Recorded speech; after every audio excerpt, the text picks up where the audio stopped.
Cuba atraviesa la peor crisis económica desde la Revolución Castrista. La isla caribeña encadena una década de recesión, inflación y pobreza creciente, con un estado asfixiado por la falta de divisas, la caída del turismo, el éxodo de sus ciudadanos y un modelo económico sin rumbo claro. A poco más de 10 años del histórico restablecimiento de relaciones diplomáticas entre Cuba y Estados Unidos, anunciada por la administración de Barack Obama el 17 de diciembre de 2014, la economía cubana se encuentra inmersa en la peor crisis desde el triunfo de la revolución, encabezada por Fidel Castro, el 26 de julio de 1953. Aquel impulso inicial que supuso un crecimiento del 5% del PBI en 2015, ha dado paso a una década de recesión, marcada por políticas erráticas, tensiones internas tras el post-castrismo y un contexto internacional cada vez menos favorable. Desde la muerte del comandante Fidel Castro el 25 de noviembre de 2016 y el retiro definitivo de Raúl Castro del poder 5 años después, el régimen cubano no ha logrado definir una estrategia coherente para sortear el colapso económico. Las reformas tímidas de apertura, iniciadas en 2011, han sido insuficientes. El presidente Miguel Díaz-Canel ha invocado el concepto de economía de guerra para describir la situación actual, intentando emular la resistencia de los años 90, tras la caída de la URSS, pero hoy el punto de partida es más bajo y la crisis más profunda. El gobierno reconoció otro año de recesión, sin perspectivas optimistas para este 2025. Cuba está en su peor colapso económico desde su independencia, afirma Javier Corrales, politólogo y experto en América Latina. El intento más reciente del gobierno para estabilizar la economía fue el programa de estabilización macroeconómica en 2024.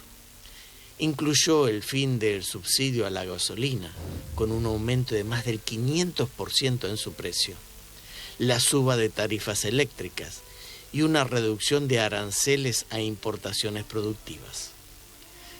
Sin embargo, la isla vive una profunda contracción económica y afecta la producción de alimentos, la disponibilidad de medicina y va acompañada también de una altísima inflación de 3 dígitos. El impacto en la vida cotidiana es devastador. El peso se deprecia constantemente. Hay apagones. La economía no tiene un aliado internacional que permita un alivio financiero y hay protestas sociales.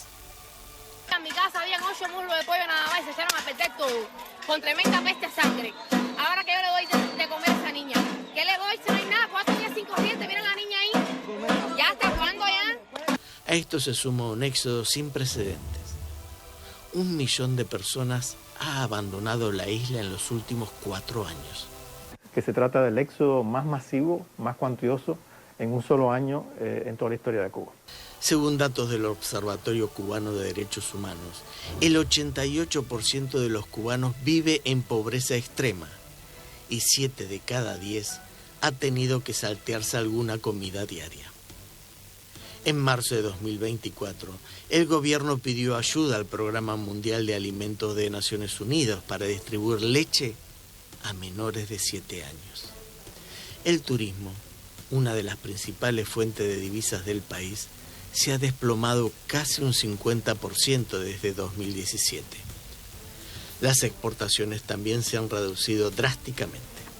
El níquel cayó un 32%, las bebidas alcohólicas como el ron un 28% y el azúcar un 82% respecto al año anterior.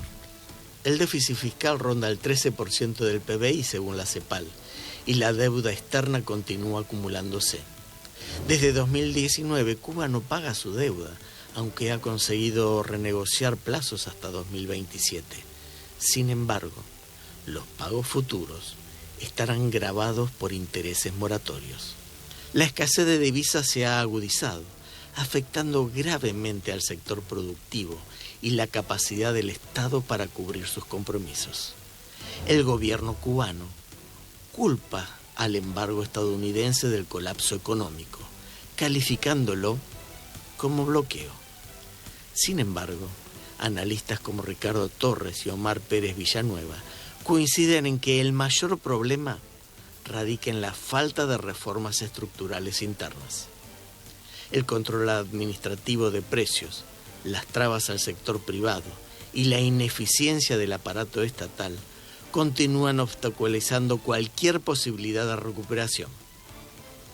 La conjunción de recesión prolongada, la inflación desbocada, pobreza masiva y un Estado sin capacidad de respuesta augura un 2025 marcado por el deterioro social y la incertidumbre económica. La necesidad de reformas profundas y la apertura a nuevas soluciones se vuelve urgente, pero hasta ahora el régimen parece más interesado en sostener el statu quo que en corregir el rumbo.